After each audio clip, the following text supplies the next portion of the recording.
Assalamualaikum warahmatullahi wabarakatuh.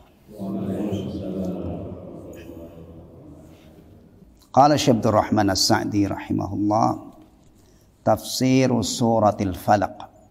Wa min syarri hasidin idza hasad. Wah ini, dan dari kejahatan orang-orang yang dengki apabila ia melampiaskan kedengkiannya. Ini juga Masya Allah ya, ini susah ditebak. Karena manusia itu makhluk cerdas. Hatinya tuh dongkol banget, hasad banget sama seseorang itu bisa senyum. Bisa. Nah, cerdas ya. Kalau binatang nggak bisa begitu. Kalau ada binatang ini, wah udah heboh alam semesta ini. Wah ini cerdas banget katanya. Ya. Dari dulu yang namanya binatang buas ya begitu, ya. Ular ya begitu membahayakan. Tapi orang itu bisa punya wajah banyak, kadang-kadang manis, nggak taunya menyimpan hasad. Wal hasid, orang yang hasad, yang dengki, huwallazi yuhibbu zawalan ni'mah anil mahsud, adalah orang yang menginginkan atau yang suka akan lenyapnya nikmat dari orang yang dihasudi. Nah, ketika dia punya keinginan ya lenyapnya nikmat dari orang yang dihasudi, ini ada berbagai macam kejahatan yang tidak bisa ditebak. Kalau kita sering mengungkapkan ada 1001 cara untuk melampiaskan, ini yang susah ditebak. Makanya bayangkan kalau misalnya orang ini rumahnya tinggal di perumahan yang bagus, infrastrukturnya luar biasa, tapi mereka ini pada punya penyakit hasud. Lihat tetangganya sukses, dia tidak terima, waduh ya. Meskipun kamarnya itu ada AC berapa PK ya Pak, supaya dingin banget itu, tapi kalau hatinya hasad itu nggak mungkin sejuk, ini panas. Nah, obatnya hasad itu apa? Antum ke apotek, antum pagi-pagi nyari obat, dada saya ini panas karena hasad, obatnya apa? Nggak ada. Nah, gini-gini kita itu baru sadar. Maka ada ungkapan, ini ungkapannya Imam Al-Ghazali rahimahullah, laulal ulama la saran nasu kal bahaim.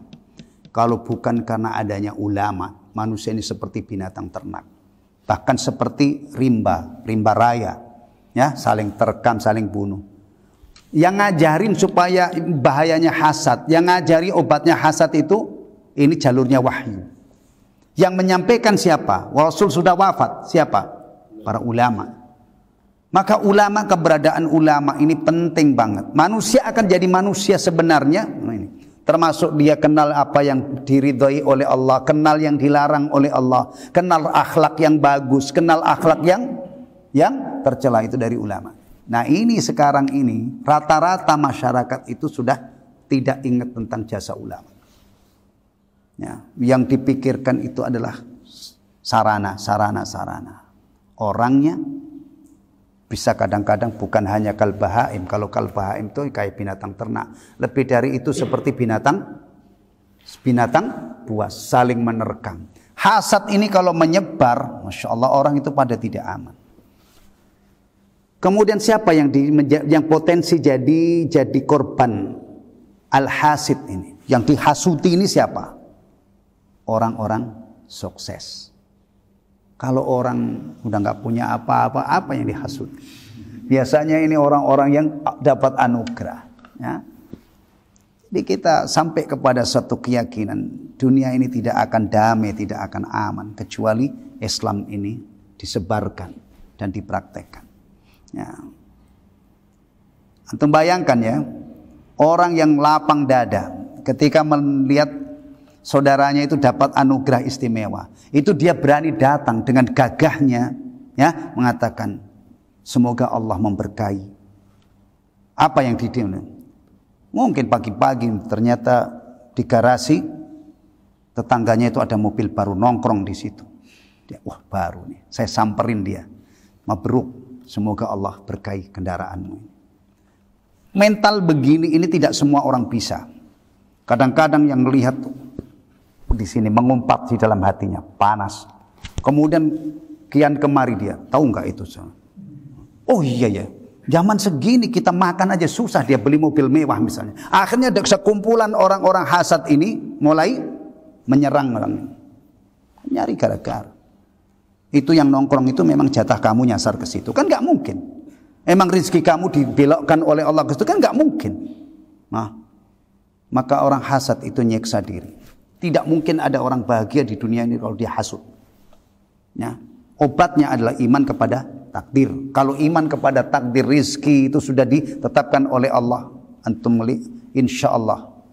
Meskipun kadang-kadang kita itu pas-pasan, tapi kita punya jiwa yang lapang, siap melihat orang yang jauh lebih sukses dari kita. Jangan sampai kita menjadi pemain ya. Jangan sampai kita menjadi fa'il di sini. Jangan kita menjadi hasid. Kalau kita dihasudi orang, ya ini solusinya. Banyak-banyak berlindung kepada Allah, mudah-mudahan hasadnya itu tidak membahayakan kita. Tayyib. Fayas'a fi zawaliyah. Nah ini mulai bahaya itu mulai di sini. Makanya setiap orang itu pasti dijangkitin hasad. Tidak mungkin ada orang tidak hasad. Cuman ada yang pintar mengelola supaya hasadnya itu hilang. Dia datangi orang itu, dia baik, hilang. Tapi yang tidak cerdas ini dipelihara. Kemudian berikutnya nih, fayas'a fi zawaliha. Dia berusaha untuk melenyapkan nikmat itu. Bima yaqdiru alaihi minal asbab, dengan sebab-sebab yang dia bisa lakukan. Kemungkinan menyewa pembunuh bayaran, tembak tuh si fulan. Atau kalau tidak sampai tembak ya menyewa apa? Preman. Atau yang lebih ini lagi, pengecut lagi, dia nyewa jasa tadi dukun ya, atau mungkin menyewa perempuan yang lihai untuk rayu, akhirnya tercemar namanya, akhirnya dia tumbang ya. Bahkan di negara yang menganut faham seks bebas itu, kalau pemimpinnya kena skandal itu biasanya juga iya harus tumbang. Aneh kan? Ini orang biasa hidup bebas dalam masa, tapi kalau pemimpin dia mensyaratkan pemimpin itu jangan seperti itu. Kalau ada skandal biasanya bisa tumbang. Ya. Aneka macam ya, aneka macam. Mungkin nggak menggunakan umpan perempuan? Mungkin, ya. Mungkin untuk menjatuhkan ke diri orang. Ya. Mudah-mudahan ya kita semua selamat dari ini ya. Kayak saya dihasuti apa ya? Tapi jangan salah loh, setiap dunia itu ada ininya masing-masing. Pedagang yang hasut biasanya sesama pedagang, pejabat sesama jabat, ibu rumah tangga sesama ibu. Dan jangan lupa ulama, ustadz atas ustadz itu yang hasut juga. Tapi anak benar-benar minta sama antum ya, tolong kalau anak itu sudah ngelantur, misalnya sudah ada tanda-tanda ngomongin ustadz atau tidak suka sama ustadz, antum tolong ingetin, Pak, kita di sini tuh mau taklim gitu ya. Setahu saya sih bertahun-tahun saya tidak pernah mengotori lisan saya dengan menjelek-jelekan ustadz yang lain, karena saya sadar ya, saya bukan siapa-siapa dan dakwah itu harus bergandeng tangan, bersinergi. Iya, nggak mungkin ya. Iya, tapi memang itu ya. Ini kadang-kadang kita itu sering lupa. Seperti ustadz yang berapi-api mengingatkan orang kaya, awas wahai orang-orang kaya, gitu ya. Nanti kamu itu akan dihisap hartamu itu dari mana kamu mendapatkan dan kamu belanjakan di mana. Pak Ustadz, bukan hanya orang kaya yang dihisap oleh Allah. Ustadz, kiai-kiai, ulama-ulama itu juga nanti dihisap. Karena ketika Rasulullah mengkhabarkan orang kaya dihisap atau orang yang punya harta dihisap dari mana? Dari mana? Dia dapat dibelanjakan untuk apa? Rasulullah itu dalam sabda itu juga menyebutkan bahwa ilmu itu juga akan dihisap. Makanya ustadz itu kadang-kadang juga harus dinasihati orang, jangan nanya. Iya, karena kadang-kadang ada yang lengah gitu, nasihati orang enak banget, ya, pemimpin diingetin itu, kamu juga nanti akan ilmumu itu kamu amalkan untuk apa? Ya, semua akan ada urusannya masing-masing, ya, urusannya masing-masing. Maka kita urus, ya. Urusan kita ini mudah-mudahan nanti hisabnya jadi mudah, ya. Jangan ngurus orang lain. Kalau ngurus orang lain terus, kita tidak pernah urus, tiba-tiba kita berada di hadapan Allah dan kita tidak menyiapkan jawaban jauh-jauh hari. Ya. Ya. Apa yang Rasulullah katakan yang dihisab pertama kali apa? Sholat. Ya, siapkan jawaban yang baik tentang sholat ini. Tayyib. Baik. Ini sudah mulai kelihatan ya di sini ya. Orang hasad itu kalau melampiaskan hasadnya, ini akan membahayakan orang lain. Dan kita berlindung kepada Allah. Fahtija ila isti'adati billah min syarrihi. Maka dibutuhkan memohon perlindungan kepada Allah untuk menangkal kejahatannya wa ibtali kaidihi, dan menggagalkan tipu dayanya. Wa yadkhulu fil hasidi al-ayin, dan masuk dalam hasid itu adalah al-ayin. Ada hasad, ada ain. Hasad ketika tidak bisa dibendung, tidak bisa dihentikan, membahayakan orang lain. Ain ini juga hak. Apa ya ain ini kalau menjelaskan? Kalau sihir kan sudah punya gambaran yang ini. Ain itu adalah bahaya yang ditimbulkan oleh sorot mata, tatapan dari orang yang sangat membenci dan orang yang sangat kagum. Ingat, bukan hanya membenci. Nah, ini misalnya ada anak gitu, ganteng banget atau cantik luar biasa.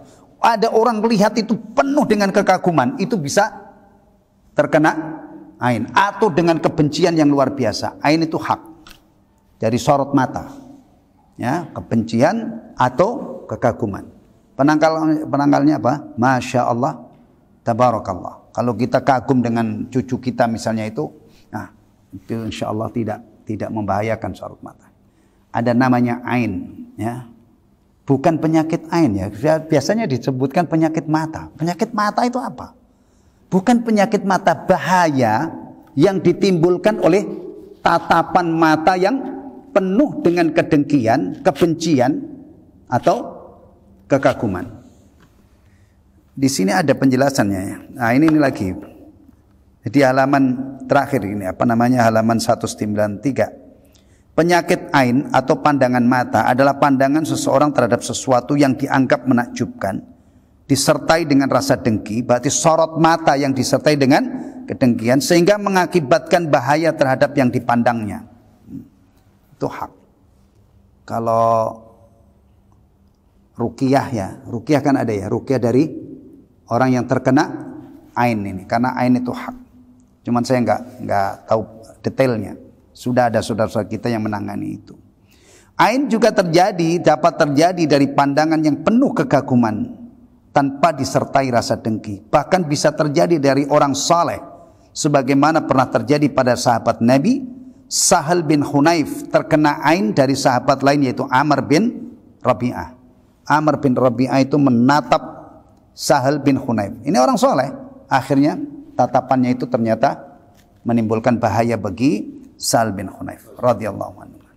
Baik, kemudian fahadhihi surah tadammanat isti'adah min jami'in anwa'i syarr. Surah ini mencakup atau mengandung permohonan perlindungan dari segala macam keburukan, umuman wa khususan, baik secara umum maupun khusus. Wa dallat ala anna sihra lahu haqiqah. Dan ini menunjukkan bahwa sihir itu memiliki hakikat. Kenapa perlu ditegaskan ini? Karena Mu'tazilah tidak mengakui adanya sihir. Nah, maka ini adalah termasuk khasais Ahlus Sunnah. Termasuk akidah Ahlus Sunnah ya, bahwa sihir itu hak. Nah, wa dallat ala anna sihra lahu haqiqatun yukhsha min dararihi. Surat ini menunjukkan bahwa sihir itu memiliki hakikat. Yukhsha min dararihi, dikhawatirkan bahayanya. Solusinya wa yusta'adu billahi minhu, dan dimohonkan perlindungan kepada Allah darinya. Nah, alhamdulillah agama kita sekali lagi bukan hanya datang untuk mengkhabarkan, menakut-nakuti tentang berbagai macam bahaya, tapi diberi solusi. Sandarannya adalah zat yang maha kuat, zat yang maha perkasa, Allah tabaraka wa ta'ala. Semoga Allah jaga kita semua ya, saudara-saudara kita, keluarga kita dari berbagai macam bahaya, sehingga hidupnya ini afiah, ya, diberi keselamatan oleh Allah, dibebaskan oleh Allah dari segala macam mara bahaya. Dan juga harus aktif, ya, memohon perlindungan kepada Allah, mohon afiah. Alhamdulillahilladzi bi ni'matihi tatimmus shalihat. Subhanakallahumma wa bihamdika asyhadu an la ilaha illa anta astaghfiruka wa atubu ilaik. Assalamualaikum warahmatullahi wabarakatuh.